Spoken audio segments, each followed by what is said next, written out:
UNDIUS Kogoya warning TNI Polri, 4 Batalion OPM siap rebut kota Sugapa, TNI Polri cuek. Sebanyak 4 Batalion Organisasi Papua Merdeka OPM dikerahkan ke distrik Sugapa, Kabupaten Intan Jaya, Papua Tengah.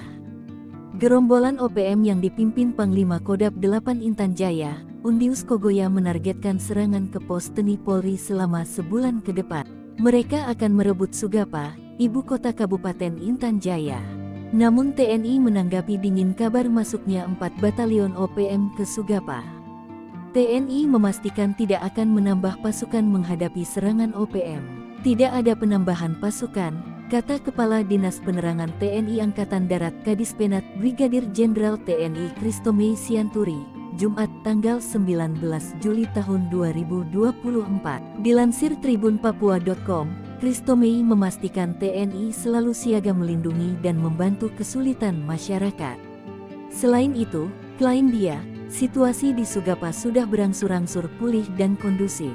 Itu kan hanya hoaks yang sengaja ditebarkan oleh OPM untuk menakut-nakuti masyarakat, beber Christomei.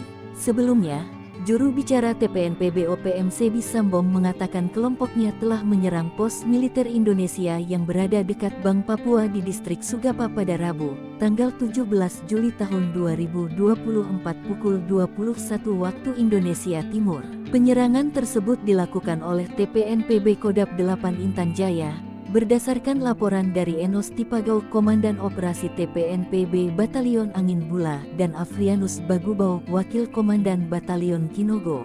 Sebi menyebut penyerangan dan baku tembak itu terjadi selama 1 jam lebih.